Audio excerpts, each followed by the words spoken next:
வணக்கம் ட்ரேடர்ஸ். இன்னைக்கு வந்து 1/12/2025 திங்கட்கிழமை அன்னைக்கு நிஃப்டி அண்ட் பேங்க் நிஃப்டியை பொறுத்து நம்ம மார்க்கெட் ரிவ்யூவை பார்த்துடலாங்க. அதுக்கு முன்னாடி ஃப்ரைடே அன்னைக்கு யூஎஸ் மார்க்கெட் என்னாச்சு அப்படிங்கிறத பார்த்துடலாம். ஸோ ஒரு ஷார்ட் அண்ட் ட்ரேடிங் செஷன் தான், ஃபுல் டே வந்து அங்கே நடக்கலை. அப்படி இருந்தாலும் அந்த ஷார்ட் அண்ட் ட்ரேடிங் செஷனில் டவ் ஜோன்ஸ் வந்து 0.6% மேலே ஏறி இருக்கு, S&P 0.5% மேலே ஏறி இருக்கு, நாஸ்டாக் வந்து 0.8% மேலே ஏறி இருக்கு, விக்ஸ் வந்து பார்த்தீங்கன்னா 5% வந்து கிராஷ் ஆயிருக்கு. மார்க்கெட் மேலே போயிருக்கு, விக்ஸ் கிராஷ் ஆயிருக்கு அப்படின்னாலே மார்க்கெட் புல்லிஷாக இருக்குது அப்படிங்கிற மாதிரி தான் அர்த்தம். இப்போதைக்கு வந்து பார்த்தீங்கன்னா யூஎஸ் மார்க்கெட்டுடைய பாசிட்டிவிட்டி அப்படிங்கிறது கண்டினியூ ஆகுது. என்னதான் ஒரு சின்ன டிப்பு வந்தாலும் கீழே வரும்போது நிறைய ஃபேர் வேல்யூ கேப்ஸ்லாம் வரல, பட் மேலே போகும்போது ஏகப்பட்ட ஃபேர் வேல்யூ கேப்ஸ் இருக்குது. அப்படிங்கும்போது இன்னும் மார்க்கெட் பயங்கர பாசிட்டிவாக இருக்குது அப்படிங்கிறது தான் வந்து நமக்கு தெளிவாக தெரியுதுங்க. அண்ட் அப்பார்ட் ஃப்ரம் இட் வந்து பார்த்தீங்கன்னா ஃப்ரைடே அன்னைக்குமே வந்து உங்களுக்கு என்விடியா மட்டும் கீழே விழுந்திருக்கான் 1.8%. அப்பார்ட் ஃப்ரம் இட் மற்ற எல்லாருமே வந்து மற்ற ஏஏ ஸ்டாக்ஸ் எல்லாமே கூட கொஞ்சம் பாசிட்டிவாக தான் முடிச்சிருக்காங்க. ஓவரால் மார்க்கெட்டுமே பாசிட்டிவாக தாங்க இருக்குது. கூகுள் மட்டும் ஃப்ளாட்டாக முடிச்சிருக்கு. மற்ற மோஸ்ட் ஆஃப் த ஸ்டாக்ஸ் வந்து பாசிட்டிவாக தான் முடிஞ்சிருக்கு. பெரிய நியூஸ் எதுவும் இல்லைங்க கவர் பண்ணுற அளவுக்கு. இந்த நியூஸால் மார்க்கெட் இப்படி பிஹேவ் பண்ணிச்சு அப்படிங்கிற மாதிரி கவர் பண்ணுறதுக்கு எதுவும் இல்லை. இதுக்கு முன்னாடி இருந்த பாசிட்டிவ் மொமெண்டம் ட்ரெண்ட் எல்லாத்தையும் அப்படியே எடுத்துக்கிட்டு மார்க்கெட் ஹையராக முடிஞ்சிருக்குங்க, அவ்வளோதான். அடுத்து அப்படியே நம்ம இப்போது இந்தியா ஸ்பெசிஃபிக்கான சில நியூஸ்க்கு வருவோம். ஸோ எஸ், இதெல்லாம் கிரிக்கெட்டிங் நியூஸு. கிரிக்கெட்டிங்கில் இந்தியா வந்து டெஸ்ட்டில் கோட்டை விட்டாலும் கிரிக்கெட்டில் கொஞ்சம் நல்லா, ஓடிஐயில் கொஞ்சம் நல்லா பெர்ஃபார்ம் பண்ணிகிட்டு இருக்கு. ஒரு கோடி ஜெயிச்சிருக்காங்க. அடுத்து பார்த்தீங்கன்னா ஸ்டாக் மார்க்கெட் பக்கம் வந்தீங்கன்னா ஃபாஸ்டஸ்ட் க்ரோத் இன் 6 குவார்ட்டர்ஸ். கடந்த 6 குவார்ட்டரில் இந்தியாவோட ஜிடிபி வந்து பார்த்தீங்கன்னா எகிரி குச்சி மேலே போயிட்டு இருக்கு. அகைன் த எக்ஸ்பெக்டேஷன் ஆஃப் 7.2% நினைக்கிறேன், 7.8%. ஆனால் வந்தது வந்து பார்த்தீங்கன்னா 8.2%. ஸோ லார்ஜஸ்ட் எவர் எக்ஸ்பான்ஷன் அப்படிங்கிற மாதிரி சொல்கிற அளவுக்கு வந்து பார்த்தீங்கன்னா ஜிடிபி வந்து ரைஸ் ஆயிருக்கு. அதே மாதிரி மேனுஃபேக்சரிங்லேயுமே வந்து பார்த்தீங்கன்னா அதோட க்ரோத்துமே அதிகமாக இருக்குது. கவர்மெண்ட்டோட ஸ்பெண்டிங் அப்படிங்கிறது அதிகமாக இருக்குது. எல்லாமே வந்து கன்சூமரோட ஸ்பெண்டிங்கும் அதிகமாக இருக்குது, கவர்மெண்ட்டோட ஸ்பெண்டிங்கும் அதிகமாக இருக்குது. ஸோ எல்லாமே வந்து பார்த்திங்கன்னா பயங்கர பாசிட்டிவாக இருக்குது. எக்கனாமியை வந்து தூக்கி பிடிக்கக்கூடிய விதத்தில் தாங்க இருக்குது. அடுத்து வந்து பார்த்திங்கன்னா இது ஒரு முக்கியமான விஷயம். ஸோ ட்ரேட் டீல் அப்படிங்கிறது எப்படியும் இந்த டிசம்பர் முடிகிறதுக்குள்ளே யூஎஸோட ஃபைனல் ஆயிரும் அப்படிங்கிற மாதிரி இந்தியன் அஃபிஷியல்ஸ்லாம் சொல்லியிருக்காங்க. இது ஆயிடுச்சுன்னா இன்னும் இது ஒரு பாசிட்டிவான விஷயமாக இருக்கும். ஏன்னா நம்ம இந்த ஜிடிபியில் வளர்ந்தது ட்ரம்ப் போட்ட டேரிஃப்க்கு அப்புறம் தான் நம்ம எக்ஸ்பேண்ட் ஆகிருக்கோம். ஸோ கண்டிப்பாக வந்து ஜிஎஸ்டி 2.0 அப்படிங்கிறது நல்லா சப்போர்ட் பண்ணியிருக்கு அப்படிங்கிறதுமே இதில் இருந்து தெரியுது நம்மளுக்கு. அண்ட் அகைன் டேரிஃபும் குறைக்கப்பட்டால் அது இன்னும் இந்தியாவுக்கு ஒரு சாதகமான விஷயமாக அமையும், ஒரு பாசிட்டிவான விஷயமாக அமையுங்க. அடுத்து வந்து பார்த்திங்கன்னா இது ஒரு செம்மையான நியூஸு. அதானி இருக்காங்க பார்த்தீங்களா? ஸோ அதானி குரூப்புடைய கடன் 2025 பெருக்கமா 2030க்குள்ளே நாங்கள் எப்படி இருந்தாலும் 11 பில்லியன், அதாவது கிட்டத்தட்ட 1 ட்ரில்லியன்றாங்க. 11 பில்லியனா 1 ட்ரில்லியனாமா, அந்த அளவுக்கு வந்து நாங்கள் கொண்டு போகிறதுக்கு வாய்ப்புகள் இருக்குது அப்படிங்கிற மாதிரி சொல்கிறாங்க. ஸோ கடன் வாங்கி பிஸ்னஸ் டெவலப் பண்ண போகிறதா அவங்க வந்து சொல்லியிருக்காங்க. இதையுமே பார்க்கணும். ஸோ அதானி குரூப்புடைய ஷேர்ஸில் இந்த நியூஸ் வந்து ஒரு தாக்கத்தை ஏற்படுத்துவதற்கு நிறைய வாய்ப்புகள் அப்படிங்கிறது இருக்குது. ஓகேங்க. அடுத்து வந்து பார்த்திங்கன்னா இப்போது நம்ம டெரிவேட்டிவ் டேட்டாவை பார்த்துடலாம். ஸோ டெரிவேட்டிவில் முதல்ல ஃபியூச்சர்ஸை பொறுத்த வரைக்கும் லாங் அன்வைண்டிங் அப்படிங்கிறது வந்திருக்கு. கொஞ்சம் பியரிஷான ப்ரைஸ் ஆக்ஷன் தான் உங்களுக்கு ஃப்ரைடே அன்னைக்கு இந்தியன் மார்க்கெட்டில் இருந்துச்சு. Long unwinding with 1% change in open இன்ட்ரெஸ்ட்டுங்க, -1%, 1.4%. ஸ்லைட் பியரிஷன், மைல்டான பியரிஷன் இது. ட்ரெண்டிங் ஓயை பொறுத்த வரைக்கும் இன்ட்ராடேல வந்து பார்த்தீங்கன்னா 22 lakhs பியரிஷாக இருக்குது. ஆனால் பொசிஷனலாக வந்து பார்த்திங்க அப்படின்னா 1.67 crores பியரிஷாக இருக்குது. இன்ட்ராடேவை காட்டிலும் பொசிஷனலோட ஓயை அதிகமாக இருக்குது அப்படிங்கிறது இதுவுமே வந்து ஓரளவுக்கு ஒரு பியரி சைனாகத்தான் தெரிகிறது. அடுத்து பார்த்தீங்கன்னா பார்ட்டிசிபென்ட் வைஸ் ஓப்பன் இன்ட்ரெஸ்ட்டுங்க.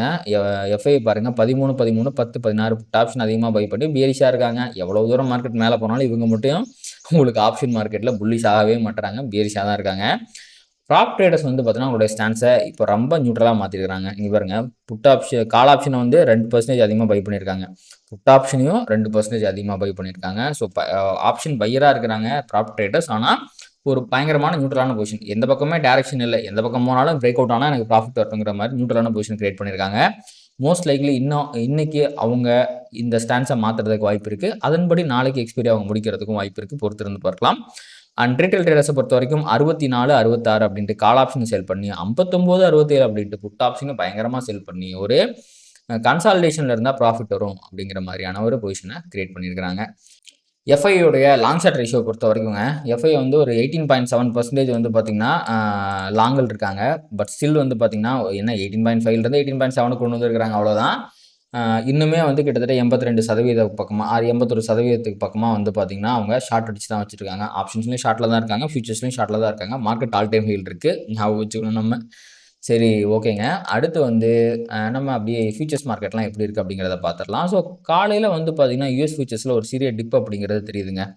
அ உங்களுக்கு வந்து பார்த்தீங்கன்னா, அ Dow Jones 0.3% down, S&P 0.5% down, Nasdaq வந்து 0.65% டவுனு. இது எல்லாமே வந்து பார்த்தீங்கன்னா, 5 மணிக்கு மேல கொஞ்சம் கொஞ்சமா அதிகமாயிட்டே வருது. காலையில இவ்வளோ பியரிஷா இல்ல. பட் கொஞ்சம் கொஞ்சமா பியரிஷ் ஆயிட்டே வருது. ஆ யூரோப்பியன் ஃபியூச்சர்ஸுமே வந்து பார்த்தீங்கன்னா, ஒரு 0.3, 0.25 பேரிஷா தான் இருக்கு. ஃபிரான்ஸ் மட்டும் 0.28% பாசிட்டிவா இருக்கு.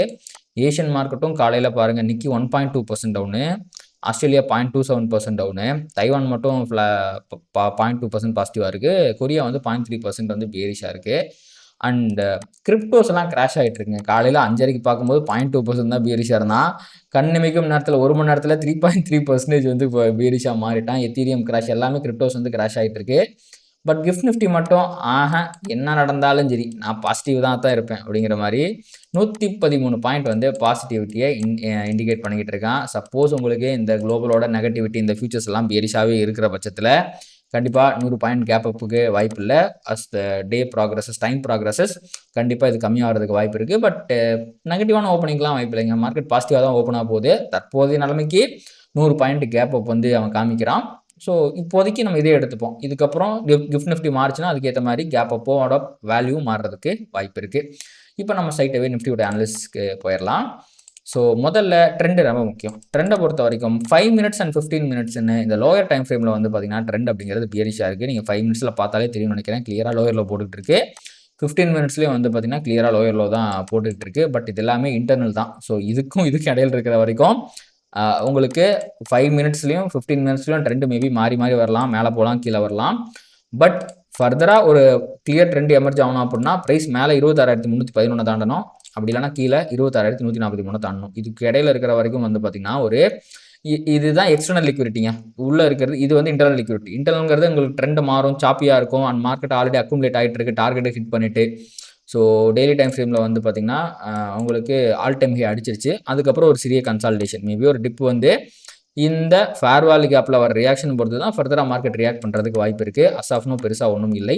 லோவர் டைம் ஃப்ரேம்ல மட்டும் ஒரு கன்சாலிடேஷன் ட்ரெண்ட்ல உங்களுக்கு ஒரு பியரிஷா இருக்குன்னு வச்சுக்கலாம். ஓவரால் மார்க்கெட் ஸ்ட்ரக்சர்ங்கிறது இப்போ கன்சாலிடேஷன்ல இருக்கு. அதுக்குள்ள இன்டர்னலா மார்க்கெட் வந்து பார்த்தீங்கன்னா, பியரிஷா லோயர் டைம் ஃப்ரேம்ல இருக்கு. பட் ஹையர் டைம் ஃப்ரேம் எல்லாத்துலயும் இப்போதைக்கு புல்லிஷா தான் இருக்கு.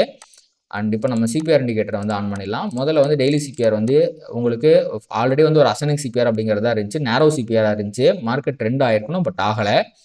ஸோ அது மட்டும் இல்லாம மார்க்கெட் வந்து கரெக்ட்டா சிபிஆருக்கு லைட்டா கீழ முடிச்சிருக்குன்னு சொல்லலாம். ஒரு ப்ராப்பரான கன்சாலிடேஷன் வச்சுக்கங்களேன். அண்ட் அகைன் இன்னைக்கு வந்து பார்த்தீங்க அப்படின்னா, ஒரு பேரலல் சிபிஆர் அப்படிங்கிறது ஃபார்ம் ஆயிருக்கு. ஸோ கிளியரான ட்ரெண்டிங் அப்படிங்கிறது இல்ல. இந்த வைடு சிபிஆருக்கு அப்புறம் ஒரு நேரோ சிபிஆர் ட்ரெண்டிங் வரல. அண்ட் அகைன் அதுவுமே கன்சாலிடேட் ஆனாலும் இன்னைக்கு இந்த சிபிஆரோட இது கொஞ்சம் பெருசா வந்திருக்குங்க. ஒரு கிளியரான ட்ரெண்ட் இல்ல. அதே மாரி பேரலலா வந்திருக்கு. அசெண்டிங்காவும் இல்ல, டிசெண்டிங்காவும் இல்ல. ஸோ ஒரு கிளியரான ட்ரெண்ட் அப்படிங்கிறது இன்னும் நிஃப்டில ஃபார்ம் ஆகல அப்படிங்கிறது தான் சிபிஆர் சொல்லுது. ஆப்வியஸ்லி பிரைஸ் ஆக்ஷன பார்த்தாலும் மார்க்கெட் கன்சாலிடேட் ஆயிட்டு இருக்கு அப்படிங்கிறது நம்மளுக்கு சொல்லுது. ஸோ பார்க்கலாம். எனிதிங் கேன் ஹேப்பன் டுடேங்க in terms of CPR. Price மேலேயும் போலாம், கீழேயும் போலாம். மோஸ்ட் லைக்லி ப்ரீவியஸ் டேயோட பிரைஸ் ஆக்ஷனை இன்னைக்கு வந்து அதை ரெப்ளிகேட் பண்றதுக்கான வாய்ப்புகள் இருக்கு அப்படிங்கிறது தான் இது சொல்லுது. ஸோ மேபி மார்க்கெட் ட்ரெண்டும் ஆகலாம். ஸோ இன்னைக்கு சிபிஆர் வச்சு மார்க்கெட் இப்படி தான் பிஹேவ் பண்ணும் அப்படிங்கிறத நிஃப்டியில் நம்மளால சொல்ல முடியாது. அதனால பேரல் சிபிஆரா வந்திருக்கிறதுனால அதை விட்டுட்டு எஸ்எம்சிலே நம்ம வந்து பேசிடலாம். ஸோ மார்க்கெட்டை பொறுத்த வரைக்கும் டெய்லி டைம் ஃப்ரேமில் இந்த இடத்துல ஒரு ஃபேர் வேல்யூ கேப் ஃபார்ம் ஆயிருக்கு. ஸோ அந்த கேப்பை ஃபில் பண்ணுறதுக்காக ப்ரைஸ் கீழே வரதுக்கு வாய்ப்பு இருக்கு. அப்படி வந்துச்சுன்னா இந்த கேப்பு கிட்ட ஃபார்ம் ஆகிற ப்ரைஸ் ஆக்ஷன் வச்சு தான் மார்க்கெட் ஃபர்தராக மேலே போகுமா அப்படிங்கிறத சொல்ல முடியும். பட் ஓவரால் இன்னைக்கு சிபிஆரில் இது பேரல் சிபிஆராக வந்திருந்தாலும் ஒரு எப்படி சொல்றது, இன்னும் ஆல்ரெடி அசனிங் சிபிஆர்ல பேரலா வந்திருக்கு அப்படிங்கும்போது கொஞ்சம் புல்லிஷா தான் இருக்கு அப்படிங்கிறதுனால மோஸ்ட் லைக்லி இந்த S1 S2 லெவல்லாம் வந்து பாத்தீங்க அப்படின்னா ஒரு சப்போஸ் மார்க்கெட் கீழே விழுந்துச்சுன்னா ரிவர்சல் வரதுக்கான வாய்ப்பு இருக்கு. அதே சமயத்துல சப்போஸ் இப்போ 100 பாயிண்ட் கேப் அப்புங்களா, சப்போஸ் மார்க்கெட் இண்டிகேட் பண்ற மாதிரியே 100 பாயிண்ட் கேப் அப் ஆயிருச்சு அப்படின்னா பிரைஸ் வந்து எங்க ஓப்பன் ஆகும்? ஓகே. கிட்டத்தட்ட ஆல் டைம் ஹை கிட்ட தான் ஓப்பன் ஆகுது. ஸோ பார்க்கணும். அந்த இடத்துல எந்த மாரி ரியாக்ஷன் வருது. அந்த இடத்துல பிரைஸ் வந்து பியரிஷா பிஹேவ் பண்ணுதா, புல்லிஷா பிஹேவ் பண்ணுதான்ட்டு. மேபி 5 மினிட்ஸ்ல ஒரு புல்லிஷ் ஃபேர் வேல்யூ கேப்லாம் போட்டுச்சுன்னு வச்சுக்கங்களேன். சப்போஸ் 100 பாயிண்ட் கேப் ஆகி மேல போறதுக்கு வாய்ப்பு இருக்கு. சப்போஸ் அதெல்லாம் பியரிஷ் ஃபேர் வேல்யூ கேப் போட்டுச்சுன்னா, இங்க இருக்க லிக்விடிட்டி ஸ்வீப் பண்ணிட்டு ஃபர்தரா மார்க்கெட் கீழ வரதுக்கு தான் வாய்ப்பு இருக்கு.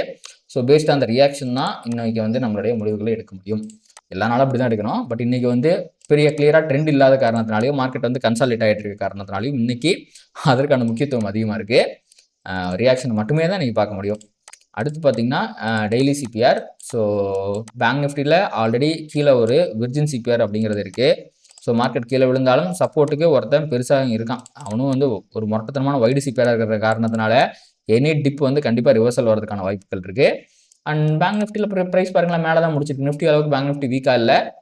ஸோ ஆர்பிஐ அந்த பாசிட்டிவிட்டினால ஆர்பிஐ ரேட் கட் பாசிட்டிவிட்டியால் பயங்கர பாசிட்டிவாக இருக்கும். அண்ட் அகைன் இன்றைக்கி பார்த்தீங்க அப்படின்னா பேங்க் நிஃப்டியில் it is a trending day. Narrow சிபிஆருங்க, ட்ரெண்டிங் டே வர்றதுக்கான வாய்ப்புகள் இருக்குது. ஆல்ரெடி அவன் ஒரு ட்ரெண்டிங் டே மாதிரி தான் காமிச்சான், ஆகலை.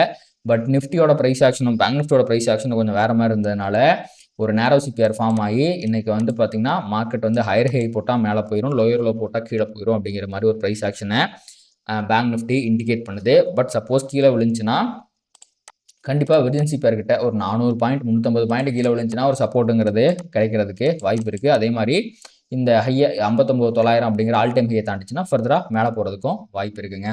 ஸோ ஓவராலாக சம்மரைஸ் பண்ணணும் அப்படின்னா இப்போதைக்கு கிஃப்ட் நிஃப்டி ஒரு 100 பாயிண்ட்டுக்கு பக்கமாக கேப் அப் இண்டிகேட் பண்ணிக்கிட்டு இருக்கு. பட் வேர்ல்டு மார்க்கெட் ஃபியூச்சர்ஸ் எல்லாமே கொஞ்சம் பியரிஷாக இருக்குது. ஸோ இந்த மாதிரி சமயத்தில் நிஃப்டியோடைய ட்ரெண்ட் அப்படிங்கிறது 5 மினிட்ஸ் அண்ட் 15 மினிட்ஸில் மட்டும் பியரிஷாக இருந்து ஓவராலாக அதுக்கு மேலே இருக்க 30 மினிட்ஸ் 1 ஹவர்லாம் புல்லிஷாக இருந்து மார்க்கெட்டில் கிளியரான ட்ரெண்டே இல்லை அப்படிங்கிறத சொல்லிக்கிட்டு இருக்கு.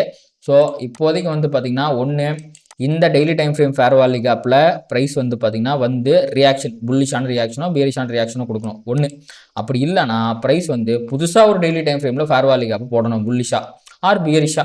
ஸோ இப்போதைக்கு மார்க்கெட்டில் ஃபேர் வேல்யூ கேப் இல்லை, அதனால் மொமெண்டம் இல்லை. வந்தால் அந்த மொமெண்டம் அப்படிங்கிறது பிக்கப் ஆகும். ஸோ வரும் வரை நிஃப்டி வந்து ட்ரெண்ட் இல்லாமல் ஒரு கன்சால்டேஷன் மோடுக்குள்ளே இருக்கிறதுக்கு தான் வாய்ப்புகள் இருக்குது. அண்ட் அதை தாண்டி வந்து பார்த்திங்கன்னா இந்த 3 லைன்ஸ் தான் ரீட்டைலர்ஸோடைய முக்கியமான ஸ்டாப் லாஸஸ் இருக்கிற இடங்கள். இதை தாண்டி இருக்கிற எல்லாமே கேப்பாக தான் இருக்குது. ஸோ மேலே ஒன்றும் இல்லை, கீழே கேப் இருக்குது. ஸோ இந்த இடத்துக்குலாம் ப்ரைஸ் வந்து போகும்போது நல்லது ஒரு ரியாக்ஷன் ரிவர்சல்ஸ் அப்படி ரைஸ் சைன்ஸ் வந்துச்சுன்னா நல்ல ரிவர்சல் அப்படிங்கிறது நடக்கிற வாய்ப்பு இருக்குது. இதையும் நீங்கள் நோட் பண்ணி வச்சுக்கோங்க. ஸோ பார்ப்போம் என்ன போகுது அப்படிங்கிறத நம்ம பொறுத்து வந்து பார்க்கலாங்க.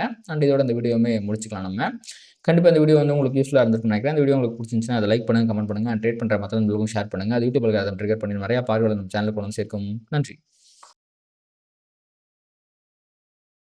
Traders, stock market is all about probabilities and trading is all about risk management.